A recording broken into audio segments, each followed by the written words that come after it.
नमस्कार, सभी का स्वागत है chemistry by Ramniwas Soiwal sir YouTube channel पर। हम अध्ययन कर रहे थे सरफेस केमिस्ट्री का। इस सरफेस केमिस्ट्री के हमारे 20 पार्ट कंप्लीट हो चुके थे।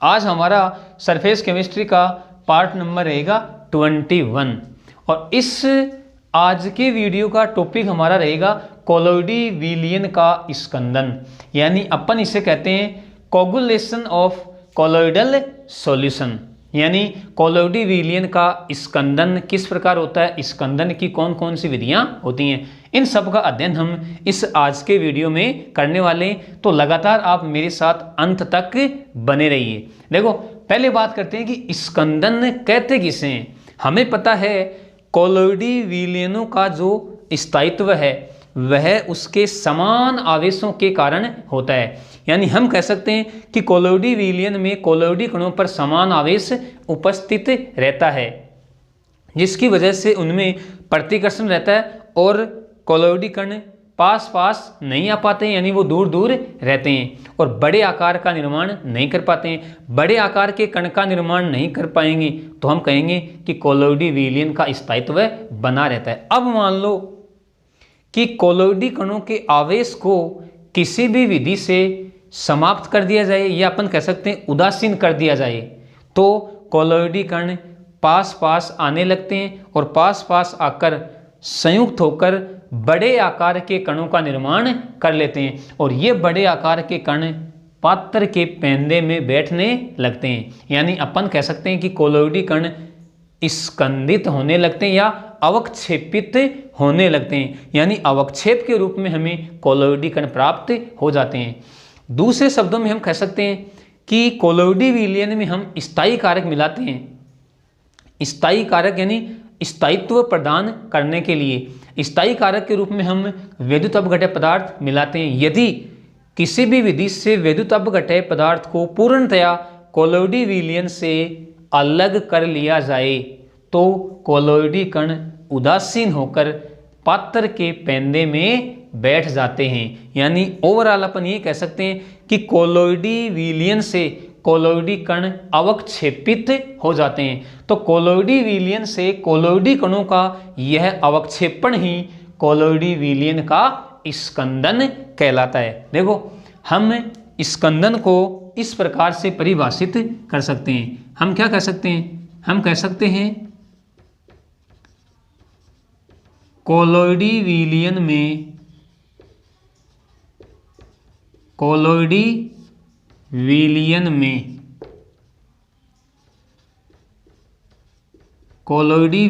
में कोलोइडी कणों का, ध्यान से समझना आप, कोलोइडी कणों का अवक्षेपण ही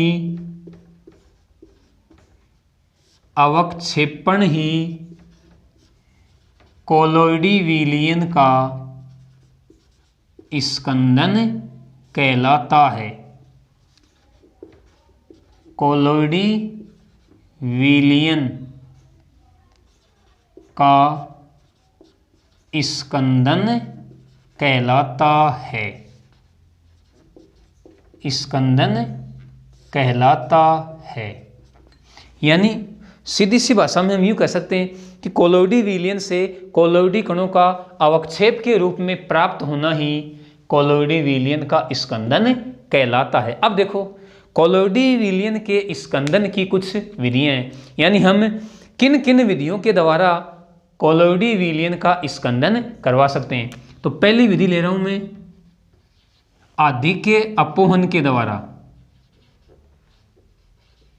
आधिक्य अपोहन, आधिक्य अपोहन द्वारा, यानी हम इसे कहेंगे बाई एक्सेस डायलाइसिस। देखो, हम इसमें क्या कह सकते हैं? हम इसमें कह सकते हैं कि किसी कोलोइडी विलयन का अधिक मात्रा में अपोहन किया जाए तो उस कोलोइडी विलयन से वैद्युत अपघट्य पदार्थ पूर्णतया पृथक हो जाता है और कोलोइडी कण उदासीन होकर पात्र के पेंदे में बैठ जाते हैं। या ऐसे कह सकते हैं कि कोलोइडी विलयन उदासीन होकर विलयन से स्कंदित हो जाते हैं। तो अपन आधिक्य अपोन के द्वारा भी कोलोइडी विलयन का स्कंदन करवा सकते हैं। तो ये हमारी पहली विधि हो गई। ले रहा हूं मैं सेकंड। दूसरी विधि हम ले सकते हैं, दो विपरीत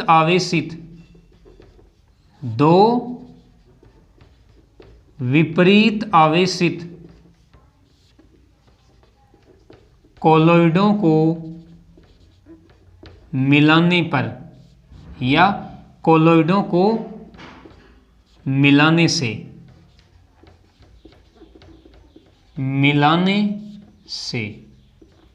देखो, इसमें हम क्या कह सकते हैं, यदि दो विपरीत आवेशित कोलोइडों को परस्पर समान मात्रा में मिला दिया जाए तो दोनों कोलोइडी विलयनों का स्कंदन हो जाता है। इसे पारस्परिक स्कंदन कहते हैं। क्या कहेंगे? पारस्परिक स्कंदन। इसे पारस्परिक स्कंदन कहते हैं। देखो, हम एग्जाम्पल से समझते हैं। एग्जाम्पल के रूप में एक तो मैं ले रहा हूं AS2S3 का कोलोइडी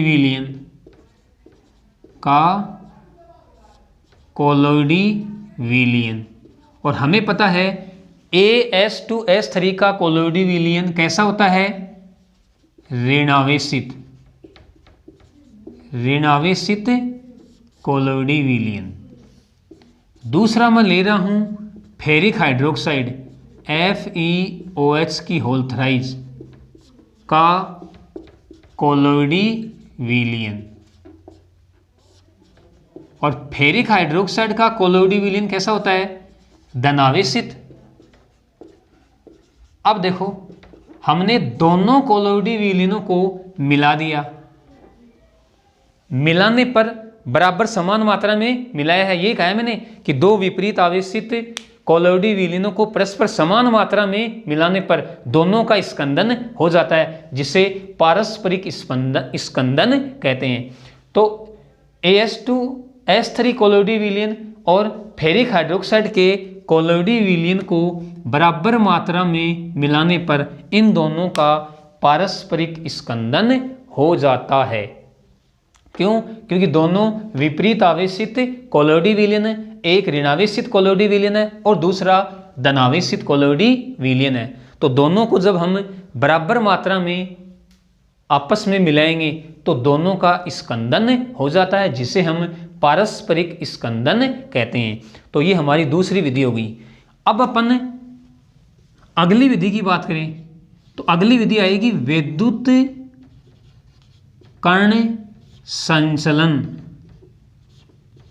विद्युत कर्ण संचलन विधि, जिसे हम इलेक्ट्रोफोरेसिस भी कहते हैं। देखो, पिछले वीडियो में हमने अध्ययन किया था विद्युत कर्ण संचलन विधि कि विद्युत कर्ण संचलन विधि के द्वारा हम कोलोइडी विलयन में उपस्थित कोलोइडी कणों पर पाए जाने वाले आवेश की प्रकृति का पता लगा सकते हैं। इसके लिए हम U आकार की नली में कोलोइडी विलयन को भरते हैं।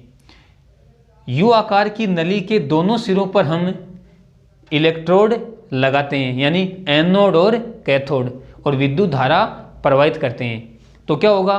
कोलोइडी विलयन विपरीत आवेशित इलेक्ट्रोड पर पहुंचकर उदासीन हो जाता है। या अपन ऐसे कह सकते हैं कि कोलोइडी कण विपरीत आवेशित इलेक्ट्रोड पर जाकर स्कंदित हो जाते हैं। तो ओवरऑल अपन कह सकते हैं कि विद्युत कण संचलन विधि के द्वारा भी कोलोइडी विलयन का स्कंदन करवाया जा सकता है। अगली बात करें अपन विद्युत अपघटय मिलाने पर। विद्युत अपघटय मिलाकर या मिलाने पर एक ही बात है। देखो, यानी हम विद्युत अपघटय मिलाकर भी कोलोइडी विलयन का स्कंदन करवा सकते हैं। हमें पता है कि कोलोइडी विलयन में सभी कोलोइडी कणों पर एक समान आवेश उपस्थित होता है। तो विद्युत अपघटय मिलाएंगे हम तो विद्युत अपघटय के जो विपरीत आवेशित आयन होंगे वो कोलोइडी विलयन का स्कंदन कर देते हैं। यदि ऋणात्मक कोलोइडी विलयन है तो विद्युत अपघटय के धनायन उसका स्कंदन कर देते हैं, और यदि धनात्मक कोलोइडी विलयन है तो विद्युत अपघटय के ऋणायन उसका स्कंदन कर देते हैं। तो अपन कह सकते हैं कि विद्युत अपघटय मिलाकर भी हम कोलोइडी विलयन का स्कंदन करवा सकते हैं। हम इसको एग्जाम्पल से समझ रहे हैं। मैं एग्जाम्पल ले रहा हूं AS2S3 का कोलोइडी विलयन का कोलोइडी विलयन। देखो हमें पता है AS2S3 का कोलोइडी विलयन ऋणावेशित कोलोइडी विलयन होता है। तो अगर हम इस AS2S3 के कोलोइडी विलयन में BaCl2 का विलयन मिला दें तो इसके ऋणावेशित कोलोइडी कणों को Ba2+ आयन उदासीन कर देते हैं। यानी हम मिला रहे हैं इसमें BaCl2 का विलयन, और हमें पता है BaCl2 टूट जाता है Ba2+ प्लस 2Cl माइनस आयनों में। अब ये Ba2+ आयन क्या करेंगे, इस कोलोइडी विलयन के जो ऋणावेशित कोलोइडी कण हैं उनको उदासीन कर देंगे। कैसे करेंगे, देखो AS2S3 S-2 प्लस Ba2+, ये क्या है, ये है ऋणावेशित कोलोइडी कण। क्या है, ऋणावेशित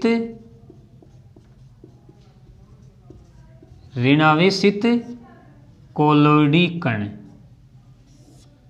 और ये क्या है, हमारे पास धनायन है जो इन ऋणावेशित कोलोइडी विलयनों को उदासीन कर देता है। AS2S3 S-2 और Ba2+। अब ये क्या हो गया, ये हो गया उदासीन कोलोइडी कण। क्या कहेंगे,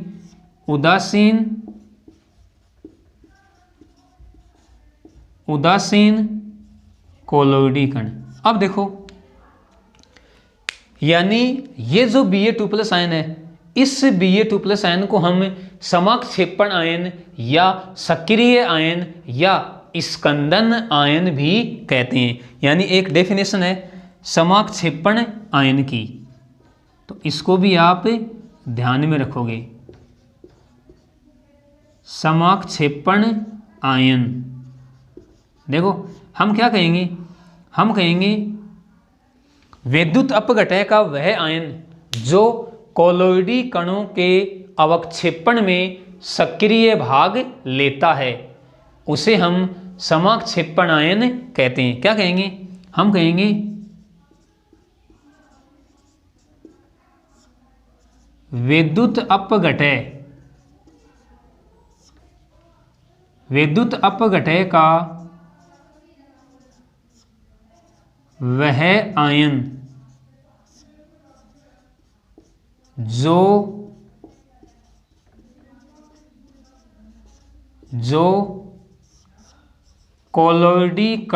वह आयन जो कोलोइडी कणों के अवक्षेपण में सक्रिय भाग लेता है। क्या कहा हमने, विद्युत अपघटय का वह आयन जो कोलोइडी कणों के अवक्षेपण में सक्रिय भाग लेता है, सक्रिय भाग लेता है।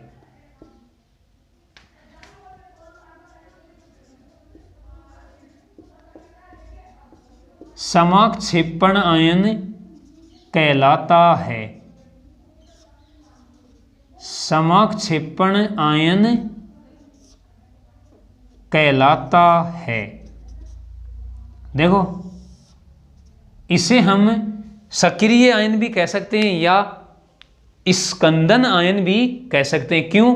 क्योंकि विद्युत अपघटय का वह आयन जो कोलोइडी कणों के अवक्षेपण या स्कंदन में सक्रिय भाग लेता है, समाक्षेपण आयन कहलाता है। इसको भी आप ध्यान में रखोगे।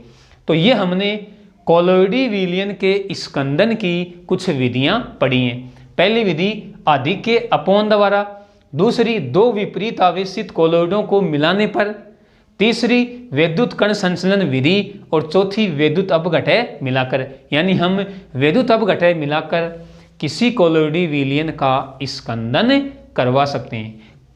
अब देखो, अब हमारी नेक्स्ट हेडिंग आ रही है हार्डी-सुल्जे नियम। देखो ये नियम कोलोइडी विलयन के स्कंदन से संबंधित है। हार्डी-सुल्जे नियम इंपॉर्टेंट नियम है। डायरेक्ट ऐसा का ऐसा ही पूछा जाता है कि हार्डी-सुल्जे नियम को लिखिए या हार्डी-सुल्जे नियम को परिभाषित कीजिए। तो इंपॉर्टेंट नियम है हार्डी-सुल्जे नियम। हार्डी-सुल्जे नामक वैज्ञानिक ने यह नियम दिया था, इसीलिए इसको हार्डी-सुल्जे नियम कहते हैं। तो अब हमारी हेडिंग क्या रहेगी? हमारी हेडिंग रहेगी हार्डी-सुल्जे नियम।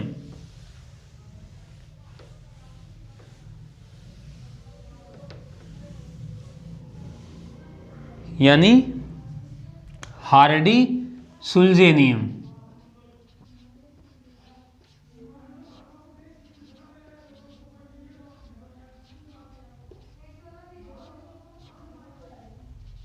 हार्डी-सुल्जे नियम।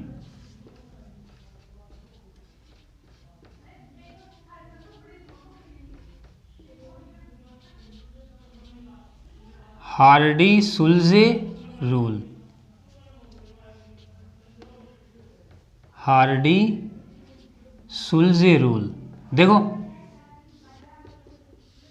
सबसे पहले आप इसके ऊपर स्टार लगा लो, इंपॉर्टेंट नियम है हार्डी-सुल्जे नियम। यानी विद्युत अपघटय के द्वारा कोलोइडी विलयन के स्कंदन के संबंध में हार्डी-सुल्जे नामक वैज्ञानिक ने एक नियम प्रस्तुत किया, जिसे हम हार्डी-सुल्जे नियम कहते हैं। अब देखो यह नियम क्या है? यह नियम यह है कि इस नियम के अनुसार कोलोइडी विलयन का स्कंदन करने वाले विद्युत अपघटय के आयन की संयोजकता जितनी अधिक होगी, उसकी स्कंदन क्षमता भी उतनी ही अधिक होती है। यही क्या है? हार्डी-सुल्जे का नियम। यानी हम क्या कह सकते हैं? हम कह सकते हैं इस नियम के अनुसार, देखो समझना, इस नियम के अनुसार, इस नियम के अनुसार किसी कोलोइडी विलयन का, ध्यान से समझना आप, किसी कोलोइडी विलयन का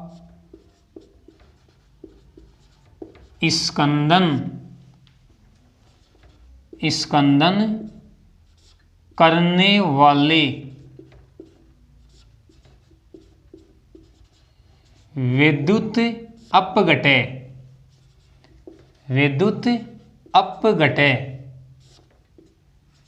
के आयन,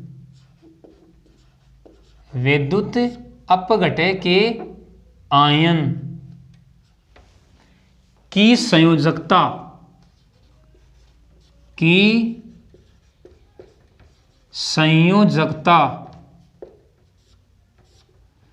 जितनी अधिक होगी, संयोजकता जितनी अधिक होगी, जितनी अधिक होगी उसकी स्कंदन क्षमता, उसकी स्कंदन क्षमता उतनी ही अधिक होगी। स्कंदन क्षमता उतनी ही अधिक होती है, उतनी ही अधिक होती है, उतनी ही अधिक होती है। देखो ये है हार्डी-सुलजे का नियम। हमने हार्डी-सुलजे नियम को परिभाषित कर दिया है। क्या कहा हमने? हमने कहा कि इस नियम के अनुसार किसी कोलोइडी विलयन का स्कंदन करने वाले वैद्युत अपघटय के आयन की संयोजकता जितनी अधिक होगी उसकी स्कंदन क्षमता उतनी ही अधिक होगी। यह हार्डी-सुलजे नियम कहलाता है। अब हम कुछ आयन ले रहे हैं एग्जाम्पल के रूप में। देखो हम बात करें ऋणायनों की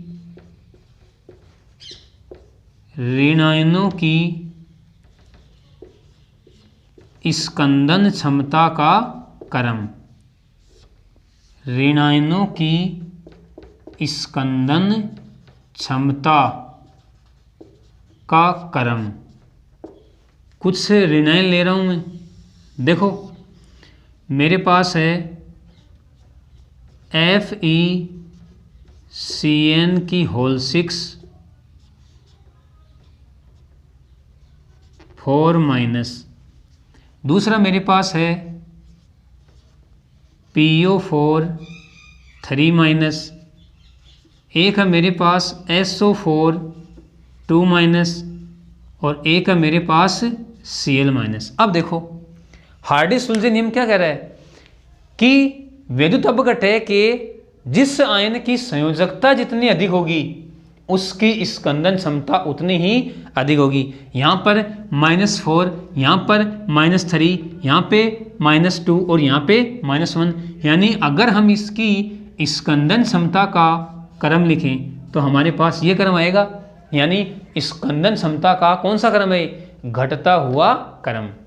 इसी प्रकार हम धनायनों की बात करें। धनायनों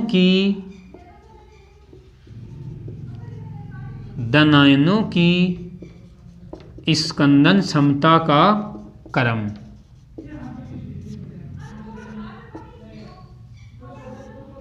धनायनों की स्कंदन क्षमता का क्रम SN4+, Al3+, Ba2+ और Na+। देख सकते हो आप यहाँ पर 4+, यहाँ पे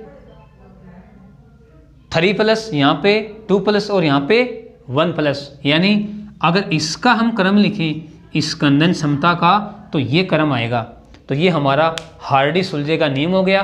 किसी कोलोइडी विलयन का स्कंदन करने वाले वैद्युत अपघटय के आयन की संयोजकता जितनी अधिक होगी उसकी स्कंदन क्षमता उतनी ही अधिक होती है। इसे हम हार्डी-सुलजे नियम कहते हैं। अब देखो, अब एक डेफिनेशन है स्कंदन मान।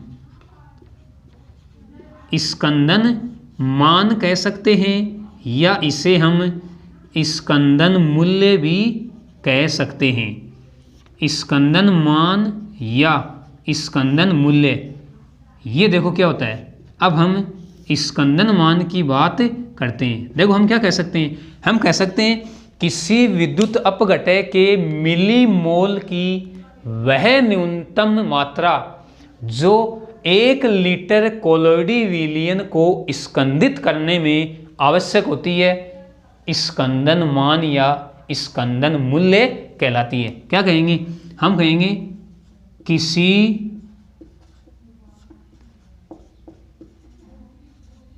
विद्युत अपघटय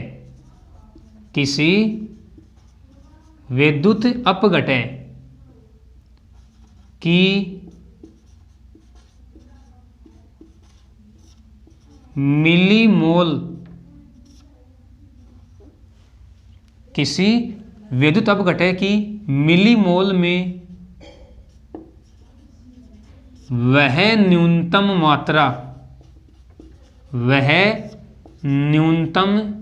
मात्रा जो 1 लीटर, क्या कहेंगे? जो 1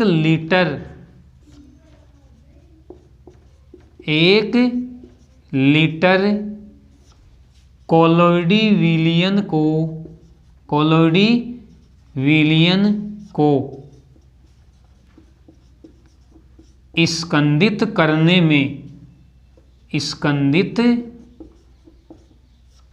में आवश्यक हो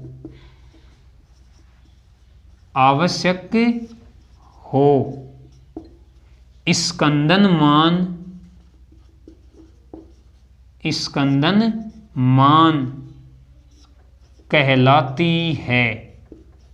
स्कंदन मान कहलाती है। तो इस परिभाषा को भी आप ध्यान में रखोगे।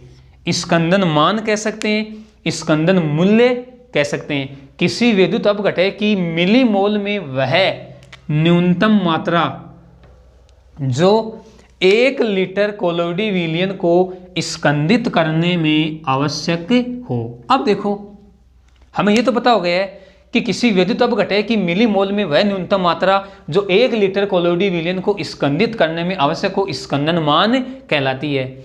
अब विद्युत अपघटय की स्कंदन मान, या अपन ऐसे कह सकते हैं कि विद्युत अपघटय का स्कंदन मान जितना कम होगा उस विद्युत अपघटय की स्कंदन क्षमता उतनी ही अधिक होगी। यानी हम अगले पॉइंट में क्या कह सकते हैं, हम कह सकते हैं विद्युत अपघटय, क्या कहेंगे, विद्युत अपघटय का स्कंदन मान जितना कम होगा, या कम होता है, उसकी स्कंदन क्षमता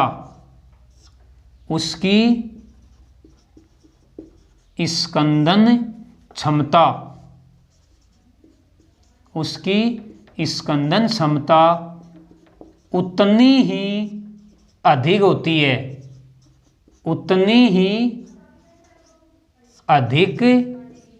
होती है, इसको भी आप ध्यान में रखोगे।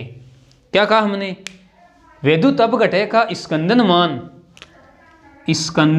मान जितना कम होता है उसकी स्कंदन क्षमता उतनी ही अधिक होती है। यानी ओवरऑल अपन क्या कह सकते हैं कि स्कंदन मान स्कंदन क्षमता के क्या होता है, व्युत्क्रमानुपाती। यानी अपन लिख सकते हैं स्कंदन मान व्युत्क्रमानुपाती स्कंदन क्षमता।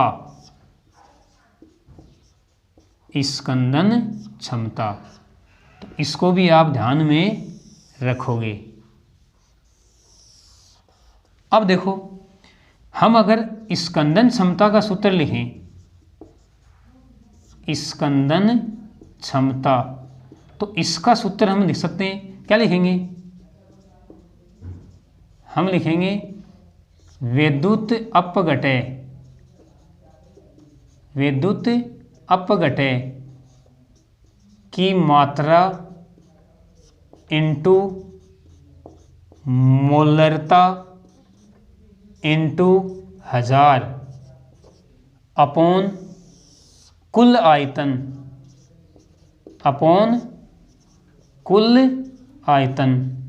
तो ये स्कंदन क्षमता का सूत्र हो गया। इसको भी आप ध्यान में रखोगे। क्या बताया मैंने आपको कि स्कंदन क्षमता इक्वल टू विद्युत अपघटय की मात्रा इंटू मोलरता इंटू 1000 अपॉन कुल आयतन, और ये स्कंदन मान या स्कंदन मूल्य, और ये हमारा हार्डी-सुलजे का नियम। अच्छे से आप तैयार कर लोगे, कहीं कोई दिक्कत आपको नहीं होनी चाहिए। अब ले रहे हैं हम नेक्स्ट टॉपिक। नेक्स्ट टॉपिक रहेगा हमारा कोलोइडों का रक्षण। कोलोइडों का रक्षण,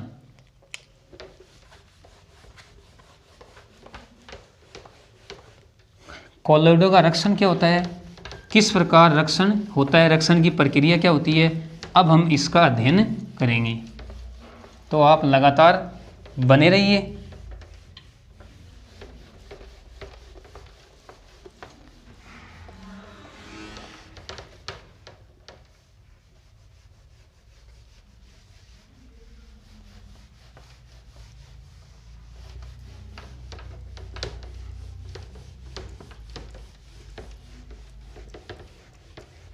यानी अब हमारी हेडिंग क्या रहेगी? कोलॉइडों का रक्षण।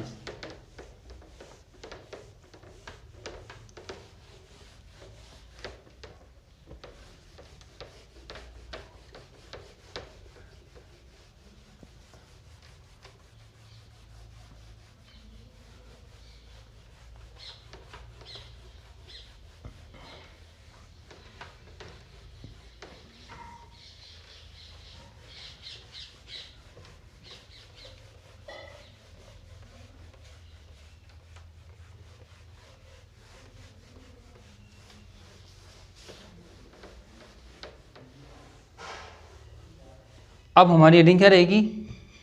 कोलॉइडों का रक्षण।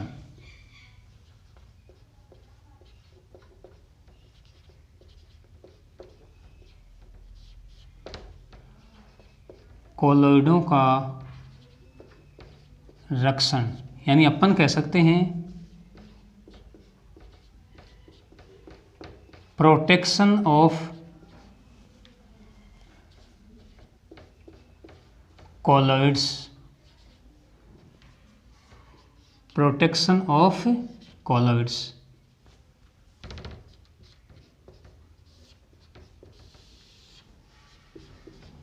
देखो हमें पता है कि द्रव स्नेही कोलॉइड की तुलना में द्रव विरोधी कोलॉइड आसानी से स्कंदित हो जाते हैं। तो हम यदि द्रव विरोधी कोलॉइड में थोड़ी सी मात्रा में द्रव स्नेही कोलॉइड मिला दें तो द्रव स्नेही कोलॉइड के कण द्रव विरोधी कोलॉइड के कणों के चारों तरफ एक रक्षक परत का निर्माण कर लेते हैं, जिससे द्रव विरोधी कोलॉइड का स्कंदन नहीं हो पाता है। इसे ही कोलॉइडों का रक्षण कहते हैं। क्या बताया मैंने? देखो समझना इस बात को। हम कह सकते हैं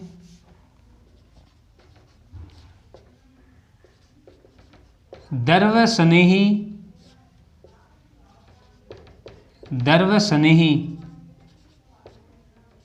कोलॉइड की तुलना में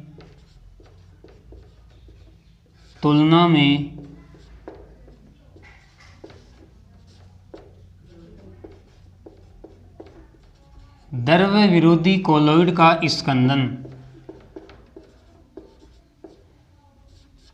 द्रव विरोधी कोलॉइड का स्कंदन आसानी से या अधिक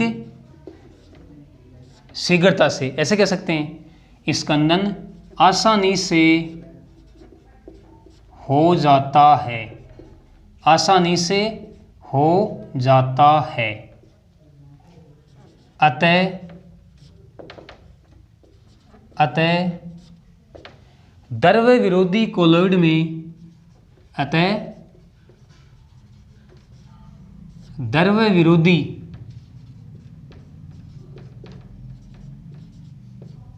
कोलॉइड में थोड़ा सा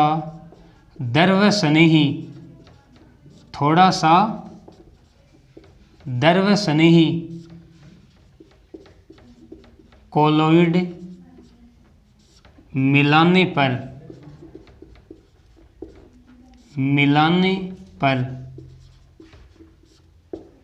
द्रव स्नेही कोलॉइड के कण द्रव स्नेही कोलॉइड के कण द्रव विरोधी कोलॉइड के कणों पर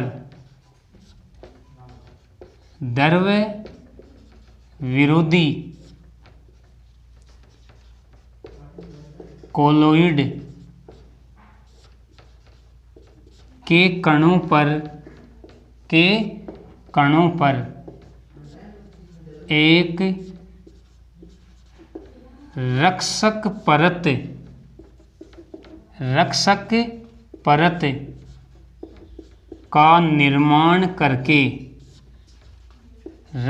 परत का निर्माण करके द्रव विरोधी कोलॉइड को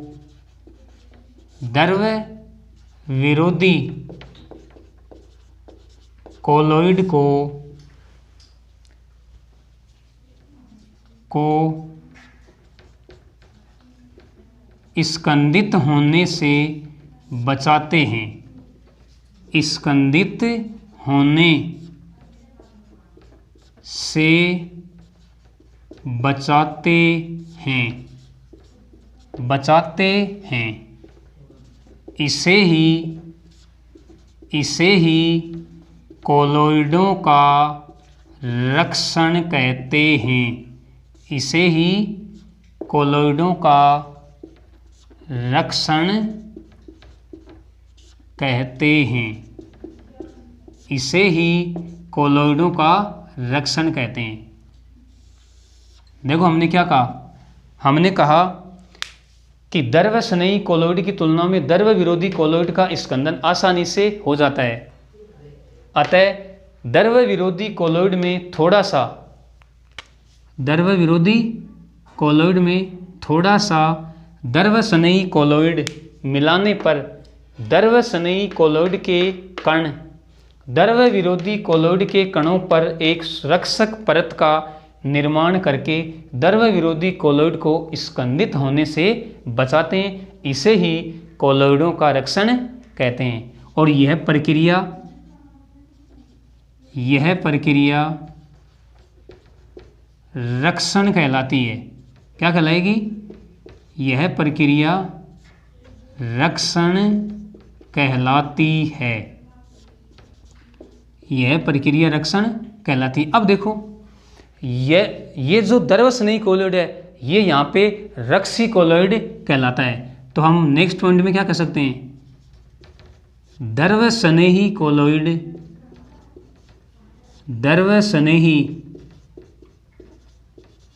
कोलॉइड रक्षी कोलॉइड कहलाता है। रक्षी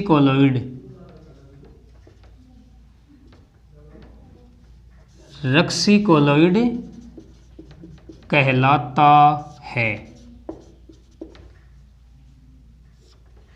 भाई द्रव स्नेही कोलॉइड के कणों ने द्रव विरोधी कोलॉइड के चारों तरफ रक्षक परत का निर्माण करके उसे स्कंदित होने से बचाया है। इसलिए द्रव स्नेही कोलॉइड को रक्षी कोलॉइड कहते हैं। तो ये हो गया हमारा कोलॉइडों का रक्षण। अब देखो, अब एक छोटी सी हेडिंग और आ रही है लेकिन इंपॉर्टेंट है भाई। सुवर्ण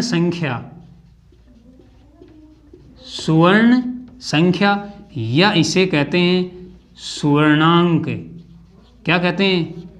सुवर्णांक यानी गोल्ड नंबर। देखो इंपॉर्टेंट है ये भी, इसके ऊपर भी आप स्टार लगा सकते हो। डायरेक्ट ऐसे ही पूछी जाती है, सुवर्ण संख्या किसे कहते हैं या सुवर्णांक से आप क्या समझते हैं। देखो हम कह सकते हैं कि प्रत्येक रक्षी कोलॉइड की रक्षण क्षमता अलग अलग होती है। तो जो द्रव स्नेही कोलॉइड होते हैं, इन द्रव स्नेही कोलॉइड की रक्षण क्षमता को नापने के लिए सन 1901 में, समझना आप, रक्षण क्षमता को नापने के लिए 1901 में जिगमोंडी नामक वैज्ञानिक ने, क्या नाम बताया मैंने? जिगमोंडी नामक वैज्ञानिक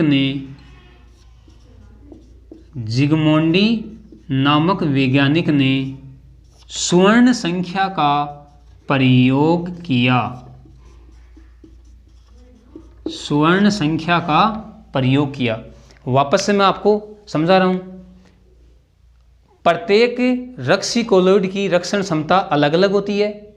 द्रवसनयी कोलॉइड की रक्षण क्षमता को नापने के लिए सन 1901 में जिगमोंडी नामक वैज्ञानिक ने स्वर्ण संख्या का प्रयोग किया। अब देखो स्वर्ण संख्या है क्या, हम इसको परिभाषित किस प्रकार से करते हैं। देखो हम कहेंगे सोने के 10 ml, समझना आप क्या कहेंगे, सोने के 10 ml विलियन में। देखो पहले हम इसको परिभाषित कर रहे हैं, क्या कहेंगे, सोने के यानी स्वर्ण के, गोल्ड के 10 ml विलियन में, 10 ml विलियन में 10% NaCl का 1 ml विलियन डालने पर सोने के विलयन का स्कंदन रोकने के लिए, स्कंदन रोकने के लिए, समझना बात को, रोकने के लिए जितने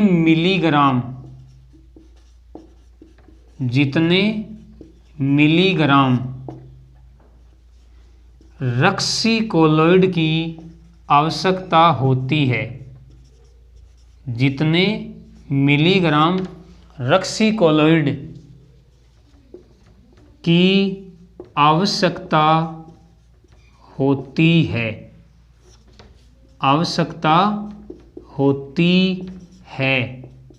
उसे स्वर्ण संख्या कहते हैं, उसे स्वर्ण संख्या कहते हैं, उसे स्वर्ण संख्या कहते हैं। तो ये हमने स्वर्णांक को परिभाषित कर दिया। क्या कहा हमने कि सोने के 10 ml विलियन में 10% NaCl का 1 ml विलियन डालने पर सोने के विलियन का स्कंदन रोकने के लिए जितने मिलीग्राम रक्सीकोलोइड की आवश्यकता होती है उसे स्वर्ण संख्या कहते हैं। अब देखो हम क्या कह सकते हैं कि रक्सीकोलोइड की स्वर्ण संख्या का मान जितना कम होता है उसकी रक्षण क्षमता उतनी ही अधिक होती है। यानी हम कह सकते हैं रक्सीकोलोइड की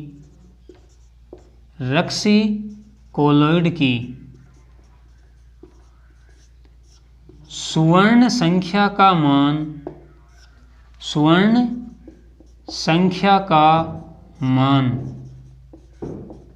जितना कम होता है